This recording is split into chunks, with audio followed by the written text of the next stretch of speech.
Hi all, ഏവർക്കും reporter സ്പീച്ചിൻ്റെ രണ്ടാമത്തെ ഭാഗത്തേക്ക് സ്വാഗതം. ഇതിനു മുമ്പത്തെ അധ്യായം കണ്ടിട്ടില്ലാത്തവർ നിർബന്ധമായി കാണണം. കാരണം റിപ്പോർട്ടർ സ്പീച്ച് അല്ലെങ്കിൽ ഡയറക്റ്റ് ആൻഡ് ഇൻഡയറക്റ്റ് സ്പീച്ച് എന്താണ് എന്നുള്ളതിനെക്കുറിച്ച് വളരെ വിശദമായിട്ട് ഡിസ്കസ് ചെയ്തിട്ടുള്ള അധ്യായമാണ്. ഇതിൻ്റെ തൊട്ട് മുമ്പത്തെ അധ്യായം ഏറ്റവും ബേസിക് ആയിട്ടുള്ള ഭാഗം കൂടിയാണ്. ആ അധ്യായം കണ്ടാൽ മാത്രമേ ഈ ഒരു ഭാഗത്തേക്ക് വരുന്നതിൽ അർത്ഥമുള്ളൂ. ഓക്കെ, ഇവിടെ നമ്മൾ കുറച്ചുകൂടി അഡ്വാൻസ്ഡ് ആയിട്ടുള്ള പോയിന്റുകളാണ് ഡിസ്കസ് ചെയ്യുന്നത്. ഇന്ന് നമ്മൾ ഡിസ്കസ് ചെയ്യുന്ന റിപ്പോർട്ടർ സ്പീച്ചിലെ ടെൻസുകൾ ചേഞ്ച് ചെയ്യേണ്ട ആവശ്യമില്ലാത്ത സെൻറ്റൻസുകൾ അല്ലെങ്കിൽ ഏത് തരത്തിലുള്ള സെൻറ്റൻസുകളാണ് ഇത്തരത്തിൽ ടെൻസിൽ മാറ്റം വരുത്തേണ്ടതില്ലാത്തത് എന്നുള്ളതാണ് പരിശോധിക്കുന്നത്. നമുക്കറിയാം, ഒരു സെൻറ്റൻസിനെ റിപ്പോർട്ടർ സ്പീച്ചിലേക്ക് മാറ്റുമ്പോൾ, ഒരു ഡയറക്റ്റ് സ്പീച്ചിനെ ഇൻഡയറക്റ്റ് സ്പീച്ചിലേക്ക് മാറ്റുമ്പോൾ ഏറ്റവും അടിസ്ഥാനപരമായി 3 കാര്യങ്ങളാണ് നമ്മൾ ശ്രദ്ധിക്കാനുള്ളത്. ഒന്ന്, ആഡിങ് റിപ്പോർട്ടിംഗ് വെർബ് ചേർക്കുക എന്നുള്ളതാണ്. കഴിഞ്ഞ അധ്യായത്തിൽ നമ്മൾ പഠിച്ചു. 2, changing the personal pronounce change ചെയ്യുക എന്നുള്ളതാണ് 2. 3, ചേഞ്ചിങ് ദ ടെൻസ് മാറ്റം വരുത്തുക എന്നുള്ളതാണ്. എന്നാൽ ഈ മൂന്നാമത്തെ പോയിന്റ്, ചേഞ്ചിങ് ദ ടെൻസ് എന്ന് പറയുന്ന സംഗതി ആവശ്യമില്ലാത്ത ചില ചോദ്യങ്ങൾ വരും, ചില സെൻറ്റൻസുകൾ വരും. അത് ഏതൊക്കെയാണ് എന്നുള്ളതാണ് നമ്മൾ പരിശോധിക്കുന്നത്. അപ്പോൾ നമ്മൾ കഴിഞ്ഞ അധ്യായത്തിൽ പഠിച്ച പോയിന്റിലേക്ക് ഒന്ന് തിരികെ പോവുകയാണ്. എന്താണ് കഴിഞ്ഞ അധ്യായത്തിൽ നമ്മൾ പഠിച്ചത്? ഏറ്റവും ബേസിക് ആയിട്ട് എന്താണ് റിപ്പോർട്ടർ സ്പീച്ച് എന്നുള്ളത് നമ്മളൊന്ന് ആവർത്തിച്ച് മനസ്സിലാക്കുകയാണ്. ഈ സെൻറ്റൻസ് നോക്കൂ, ഈ ചോദ്യം നോക്കൂ. Priya, my husband goes to Delhi. ഇതിനെങ്ങനെയാണ് റിപ്പോർട്ടർ സ്പീച്ചിലേക്ക് മാറ്റുക? നമ്മൾ കഴിഞ്ഞ അധ്യായത്തിൽ പഠിച്ച പോയിന്റ് വെച്ച് നോക്കുകയാണെങ്കിൽ നമുക്കറിയാം, പ്രിയ പറയുകയാണ് my husband goes to Delhi, എൻ്റെ ഹസ്ബൻഡ് ഡൽഹിയിലേക്ക് പോവുകയാണ്. ഇതിനെ നമ്മൾ റിപ്പോർട്ട് സ്പീച്ചിലേക്ക് മാറ്റുമ്പോൾ ഒന്നാമത്തെ കാര്യം നമ്മൾ പഠിച്ചതനുസരിച്ച് എന്താണ്? പ്രിയ സെഡ് ദാറ്റ്, റിപ്പോർട്ടിംഗ് വെർബ് ചേർക്കണം. രണ്ടാമത്, പൊസസീവ് പ്രോനൗണുകൾ അല്ലെങ്കിൽ പ്രോനൗൺസിനെ അതിൻ്റെ തേർഡ് ഫോമിലേക്ക് മാറ്റണം. ഇവിടെ മൈ ഹസ്ബൻഡ് എന്ന് പറയുന്നത് ഹെർ ഹസ്ബൻഡായിട്ട് മാറും. അതുപോലെ ടെൻസിൽ ഇവിടെ ഗോസ് പ്രസൻറ്റ് എന്ന് പറയുന്നത് പാസ്റ്റായിട്ട് മാറും. നോക്കാം എങ്ങനെയാണത് എഴുതുക. പ്രിയ സെഡ് ദാറ്റ്, ഇതാ റിപ്പോർട്ടിംഗ് വെർബ് ചേർത്തിരിക്കുകയാണ്. മൈ ഹസ്ബൻഡ് ഹെർ ഹസ്ബൻഡ് രണ്ടാമത്തെ കാര്യം ചെയ്തു അല്ലേ. 1 റിപ്പോർട്ടിംഗ് വെർബ് ചേർത്തു, 2 എന്താണ് പ്രോനൗൺസ് ചേഞ്ച് വരുത്തി. 3 ടെൻസിൽ മാറ്റം വരുത്തുക. ഗോസ് എന്തായിട്ടുണ്ട്? ഇവിടെ വെൻ്റ് ആയിട്ടുണ്ട്. Priya said that her husband went to Delhi. ഇതാണ് അടിസ്ഥാനപരമായിട്ട് നമ്മൾ കഴിഞ്ഞ ദിവസം പഠിച്ചത്. അടുത്തൊരു എക്സാമ്പിൾസ് കൂടെ നോക്കൂ. Teacher, I am teaching my students. Teacher പറയുകയാണ് I am teaching my students. ഈ പറഞ്ഞ 3 പോയിന്റുകൾ വെച്ചുകൊണ്ട് എങ്ങനെയാണ് ഇതിനെ റിപ്പോർട്ട് സ്പീച്ചിലേക്ക് മാറ്റുക? ടീച്ചർ പറഞ്ഞു. അപ്പോൾ ഇവിടെ റിപ്പോർട്ടഡ് സ്പീച്ചിലേക്ക് മാറ്റുമ്പോൾ റിപ്പോർട്ടിംഗ് വെർബ് വേണം. Teacher said that. ഇനി ഐ ആം ടീച്ചിങ്, ഐ എന്താകും? ഐ എന്ന് പറയുന്ന പ്രോനൗൺ ഷീ ആകും. അതുപോലെ ആം ടീച്ചിങ് എന്ന് പറയുന്ന പ്രസൻ്റ് ആണ്, അതിനെ പാസ്റ്റ് ആക്കും. Was teaching her students. ഇവിടെ മൈ സ്റ്റുഡൻസ് എന്തായി? ഹെർ സ്റ്റുഡൻസ് ആയി മാറി. ഓക്കെ, മറ്റൊരു സെൻറ്റൻസ് നോക്കാം. ബോയ് പറയുകയാണ് I have played with my friends. ഈ പറഞ്ഞ 3 റൂൾസ് വെച്ചുകൊണ്ട് എങ്ങനെയാണ് മാറ്റുക? Boy said that, reporting verb ചേർത്തു. 2, I have played with my friends. I എന്ന് പറയുന്ന പ്രോനൗണും മൈ എന്ന് പറയുന്ന പ്രോനൗണും. ഐ എന്ന് പറഞ്ഞു കഴിഞ്ഞാൽ ഫസ്റ്റ് പേഴ്സൺ ആണല്ലേ. മൈ എന്ന് പറഞ്ഞാൽ ഫസ്റ്റ് പേഴ്സൺ, നമ്മൾ തേർഡ് പേഴ്സണിലേക്ക് മാറ്റുകയാണ്. ഐ ഹീ ആയി മാറി, മൈ ഹിസ്സായി മാറി. He had played with his friends ആണ്. ഇവിടെ പ്ലേഡ് എന്ന് പറയുന്നത് സിമ്പിൾ പാസ്റ്റ് ആണ്. സിമ്പിൾ പാസ്റ്റിനെ പാസ്റ്റ് പെർഫെക്റ്റിലേക്ക് മാറ്റും. ഏതൊക്കെ ടെൻസാണ്, ഏതൊക്കെ ടെൻസിലേക്കാണ് മാറ്റേണ്ടത് എന്ന് അറിയണമെങ്കിൽ തൊട്ട് മുമ്പത്തെ അധ്യായം കാണണം. ഞാനതിവിടെ ആവർത്തിക്കുന്നില്ല. ഗോപാൽ പറയുകയാണ് I have been waiting for my friends. ഞാൻ എൻ്റെ കൂട്ടുകാരനെ കാത്തിരിക്കണേ. Have been waiting for my friends.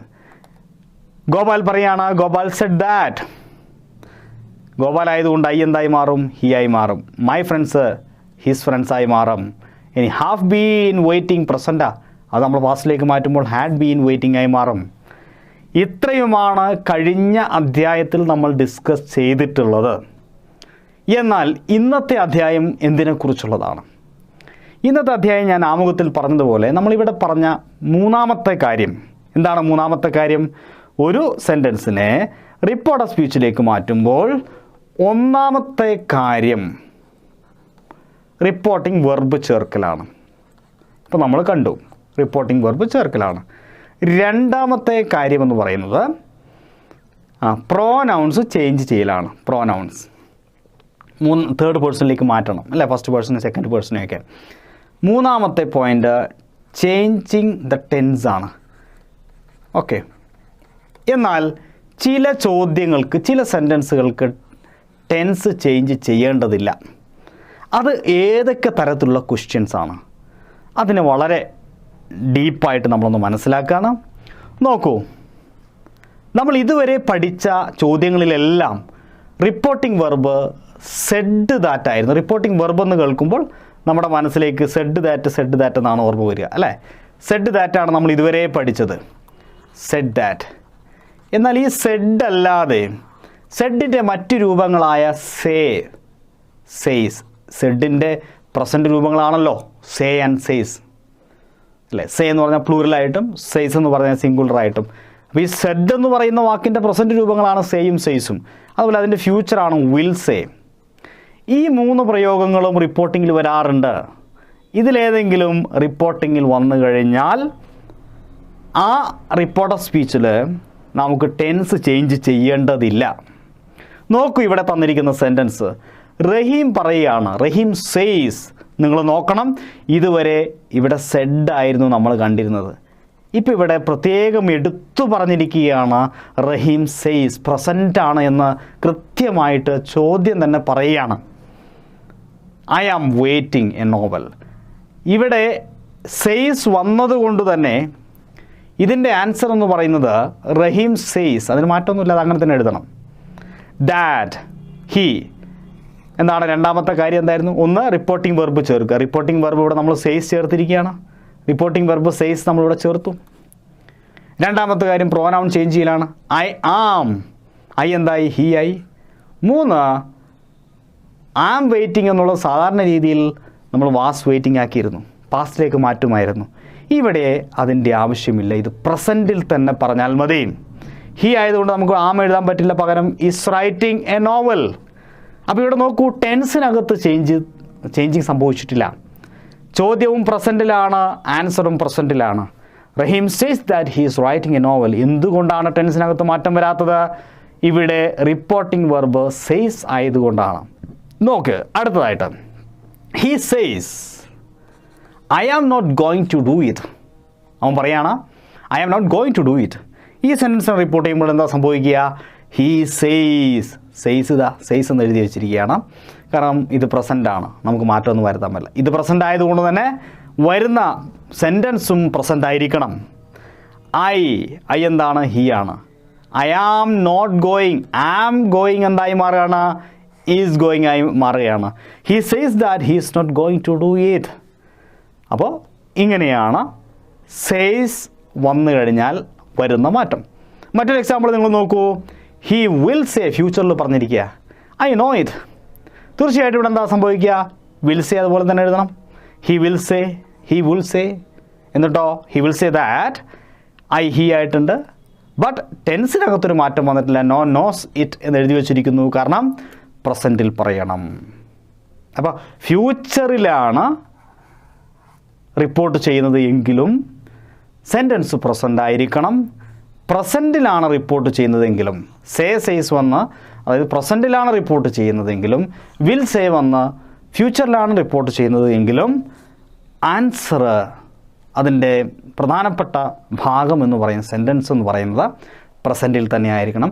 അവിടെ നമ്മൾ നേരത്തെ പഠിച്ച റൂള്, ടെൻസ് ചേഞ്ച് ചെയ്യുക എന്ന് പറയുന്ന റൂള് ബാധകമല്ല. ഇതാണ് ഇവിടെ നമുക്ക് പഠിക്കാനുള്ളത്. മറ്റൊരു എക്സാമ്പിൾ നോക്കൂ നിങ്ങൾ. They say we play for the country. Simple present ടെൻസിൽ പറഞ്ഞിരിക്കുകയാണ് we play for the country, ഞങ്ങൾ രാജ്യത്തിന് വേണ്ടി കളിക്കുന്നു. അതെങ്ങനെയാണ് നമുക്ക് റിപ്പോർട്ട് സ്പീച്ചിലേക്ക് മാറ്റാൻ സാധിക്കുക? They say that they play for the country. Okay, we എന്തായി? ദേ ആയിട്ടുണ്ട്. പ്ലേ ഫോർ ദ കൺട്രി, അതിന് മാറ്റമൊന്നുമില്ല, അതങ്ങനെ തന്നെയാണ്. മൈ ഫാദർ സേസ്, എൻ്റെ അച്ഛൻ പറയുന്നു. I have seen this film, ഞാൻ ഈ സിനിമ കണ്ടിട്ടുണ്ട്. അച്ഛൻ പറയാം I have seen this film. സാധാരണ രീതിയിൽ ഇതിനെ റിപ്പോർട്ടിലേക്ക് മാറ്റുമ്പോൾ ഹാവ് സീൻ, ഹാഡ് സീൻ ആയിട്ടൊക്കെ മാറണം അല്ലേ? പക്ഷെ ഇവിടെ അതിൻ്റെ ആവശ്യമില്ല. കാരണം എന്താ? റിപ്പോർട്ട് ചെയ്യുന്നത് പ്രസൻറ്റിലാണ്. ഫാദർ സെഡ് എന്നല്ല പറഞ്ഞത്, ഫാദർ സെയ്സ് എന്നാണ് പറഞ്ഞത്. ഫാദർ സെഡ് എന്നായിരുന്നെങ്കിൽ നമുക്കറിയാം ഹാഡ് വരുമായിരുന്നു. ഇവിടെ സെയ്സ് എന്ന് പറയുന്നു. My father says that he has seen the film. Has ആവാൻ കാരണം ഹി ആയതുകൊണ്ട്, ഹാവ് ആവാൻ കാരണം ഐ ആയതുകൊണ്ട്. എന്തായാലും സംഗതി പ്രസൻറ്റിലാണ് ഇരിക്കുന്നത്. രണ്ട് സെൻറ്റൻസും പ്രസൻറ്റിലാണുള്ളത്. ഓക്കെ, ഇതാണ് ഇവിടെ പഠിക്കാനുള്ള പോയിന്റ്. സേ, അതുപോലെ സെയ്സ്, വിൽ സേ, ഈ 3 റിപ്പോർട്ടിംഗ് വെർബുകൾ വന്നാൽ ടെൻസ് പ്രസൻ്റ് ആയിരിക്കണം. ഇതിനനുബന്ധമായിട്ട് 1-2 കാര്യങ്ങൾ കൂടി പറയേണ്ടതുണ്ട്. ടെൻസ് മാറ്റം വരാത്ത ചില ഏരിയകൾ കൂടിയുണ്ട്. ഒന്ന് നാച്ചുറൽ ട്രൂത്ത് അല്ലെങ്കിൽ ജനറൽ ട്രൂത്ത്. ഒരു പൊതു സത്യത്തെ, ഒരു പ്രപഞ്ച സത്യമാണെങ്കിലും ഒരു പൊതു സത്യമാണെങ്കിലും അത്തരം സത്യങ്ങളെ, ട്രൂത്തുകളെ റിപ്പോർട്ട് ഓഫ് സ്പീച്ചിലേക്ക് മാറ്റുമ്പോൾ അവിടെ ടെൻസിൽ മാറ്റം വരാൻ പാടില്ല. നോക്കൂ, ദ ടീച്ചർ സെഡ്, ടീച്ചർ പറഞ്ഞിരിക്കുകയാണ്. നമ്മുടെ സെഡ് എന്നൊക്കെ പറഞ്ഞിട്ടുണ്ട്, സെഡ് എന്നവിടെ ഉപയോഗിച്ചിട്ടുണ്ട് എന്ന് കരുതിയിട്ട് വരുന്ന സെൻറ്റൻസിനെ നമുക്ക് പാസ്റ്റാക്കാൻ പറ്റില്ല. നോക്കൂ, the earth revolves around the sun. ഇതൊരു പൊതുവായ സത്യമാണ്.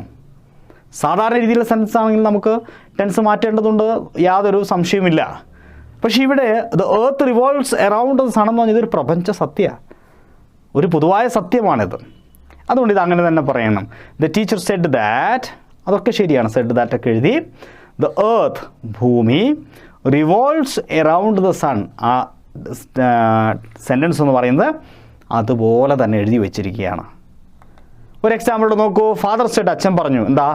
മാൻ is the only animal that cooks his food. ഭക്ഷണം പാകം ചെയ്യുന്ന ഒരേ ഒരു ആനിമലാണ്, ജീവിയാണ് മനുഷ്യൻ. അതൊരു പൊതുവായ സത്യമല്ലേ, ഒരു ജനറൽ ട്രൂത്തല്ലേ അത്. അതുകൊണ്ട് അതിനകത്തും ടെൻസിന് മാറ്റം വരാൻ പാടില്ല. Father said that man is the only animal. Man is the, ചോദ്യത്തിലും വിശദയാണ്, ചോദ്യത്തിലും പ്രസൻ്റാണ്, ഇവിടെയും പ്രസൻ്റാണ്. Man is the only animal that cooks, അല്ലേ? ഇവിടെയും കുക്സ് എന്ന് പറഞ്ഞിരിക്കുന്നു, പ്രസൻ്റാണ്, ഇവിടെയും പ്രസൻ്റാണ്. That cooks his food. ഇതാണ് നാച്ചുറൽ ട്രൂത്ത് അല്ലെങ്കിൽ ജനറൽ ട്രൂത്ത് വന്നു കഴിഞ്ഞാലുള്ള ശ്രദ്ധിക്കേണ്ട കാര്യം. അടുത്തത് ഹിസ്റ്റോറിക്കൽ ട്രൂത്ത്. ചരിത്രപരമായ സത്യം പറയുമ്പോഴോ അതും മാറ്റം ഉണ്ടാവാൻ പാടില്ല. നോക്കൂ, the teacher Z Akbar died in 1605. 1605 AD Akbar മരിച്ചത്.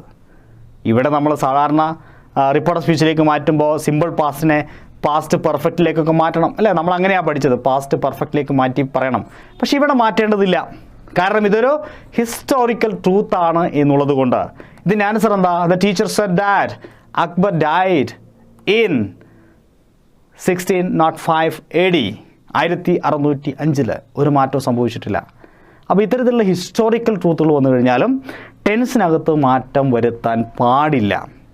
അതുപോലെ തന്നെ ഇമാജിനറി കണ്ടീഷൻസ്, ഒരിക്കലും നടക്കാൻ സാധ്യതയില്ലാത്ത പ്യുവേർലി ഇമാജിനറി ആയിട്ടുള്ള സെൻറ്റൻസുകൾ പറയുമ്പോഴും, അല്ലാതെ നമ്മൾ ചിന്തിച്ചുകൊണ്ടുള്ളത് ഊഹിച്ചുകൊണ്ട് പറയുന്ന കാര്യങ്ങളല്ല, പൂർണ്ണമായും ഇമാജിനറി ആയിട്ടുള്ള സെൻറ്റൻസുകൾ പറയുമ്പോൾ, he said if I were rich, അവൻ പറഞ്ഞു ഞാൻ പണക്കാരനായിരുന്നെങ്കിൽ I would settle in Mumbai, ഞാൻ ബോംബെയിൽ സെറ്റിലാകുമായിരുന്നു. ഈ ഒരു സെൻറ്റൻസ് നോക്കൂ, ഇതൊരു ഇഫ് ക്ലോസ് സെൻറ്റൻസ് കൂടിയാണ്. ഇഫ് ക്ലോസ് സെൻറ്റൻസുകൾക്കൊക്കെ ഇത് ബാധകമാണ് കേട്ടോ. If I were rich I would settle in Mumbai. അപ്പോൾ ഇതൊരു ഇമാജിനറി കണ്ടീഷനാണ്. നോക്കൂ, he said that if he were, നോക്കൂ, ഐ വേർ എന്ന് പറയുന്നപ്പോഴാണ് ഒരിക്കലും നടക്കാത്ത കാര്യം പറയും. If I were A bird, ഞാനൊരു പക്ഷിയായിരുന്നെങ്കിൽ. ഇഫ് ഐ വേർ യു, ഞാൻ നീ ആയിരുന്നെങ്കിൽ നടക്കാൻ സാധ്യതയുണ്ടോ? ഒരിക്കലും ഞാൻ നീ ആവില്ല. ഇഫ് ഐ വേർ യു, നമുക്കറിയാം ഐൻ്റെ കൂടെ വാസേ പാടുള്ളൂ, ഐ വാസ്. പക്ഷെ നമ്മളത് മനഃപൂർവ്വം വേർ ഉപയോഗിക്കുന്നപ്പോഴാണ് ഒരിക്കലും നടക്കാത്ത കാര്യം പറയുമ്പോഴാണ്. അപ്പോൾ ഐ വേർ, ഹീ വേർ, അതുപോലെ ഷീ വേർ എന്നൊക്കെ പറയുന്നതിൻ്റെ ഒരിക്കലും നടക്കാത്ത കാര്യം പറയാൻ വേണ്ടി മാത്രമേ അത് പറയുള്ളൂ. നമുക്കറിയാം ഗ്രാമർ റൂൾ പ്രകാരം സിംഗുലറായ വാസേ പാടുള്ളൂ, ഹീയുടെ കൂടെ, ഐൻ്റെ കൂടെ, ഷീയുടെ കൂടെ. പക്ഷേ ആ ഒരു റൂൾ പൊളിച്ചുകൊണ്ട് നമ്മൾ വേർ ഉപയോഗിക്കുന്ന എപ്പോഴാണ്? ഇമാജിനറി ആയ കണ്ടീഷൻസ് പറയാൻ വേണ്ടിയിട്ട്. അങ്ങനെ ഇമാജിനറി കണ്ടീഷൻസ് പറയുകയാണെങ്കിൽ അതിനെ റിപ്പോർട്ട് ചെയ്യുമ്പോൾ അതിൻ്റെ ടെൻസിനകത്ത് മാറ്റം വരേണ്ട. ആ തന്നിരിക്കുന്ന അതേ ടെൻസ് എഴുതാം. ഇഫ് ഐ വേർ, ഇവിടെ എന്താണ്? If he were rich he would settle in Mumbai. ഒരു മാറ്റവും വന്നിട്ടില്ല. അപ്പോൾ ഇതാണ് ടെൻസിന് മാറ്റം വരാത്ത മറ്റൊരു ഏരിയ എന്ന് പറയുന്നത്. ഇനി ഒരു ഏരിയ കൂടി നിങ്ങളോട് മനസ്സിലാക്കേണ്ടതുണ്ട്. ടെൻസിന് മാറ്റം വരാത്ത തന്നിരിക്കുന്ന ചോദ്യം അതുപോലെ എഴുതേണ്ട ഏരിയ ഏതാണത്? Would, should, might, could, ought, must എന്നീ പറയുന്ന ഓക്സിലറി വെർബുകൾ വന്നാൽ അതേപോലെ തന്നെയാണ് ആ ടെൻസ് വരിക. ഉദാഹരണം നോക്കാം. He said I would like to take milk. He said, അദ്ദേഹം പറഞ്ഞെന്താണ്? I would like to take milk.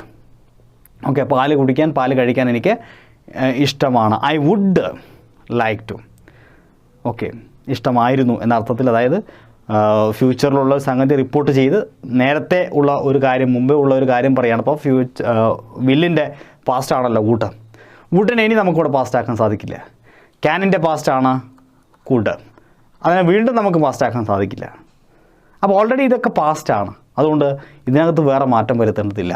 He said that he would like to take milk. ഇവിടെ നോക്കൂ, ഐ വുഡ്, ഹീ വുഡ്, വുഡിന് മാറ്റമൊന്നുമില്ല.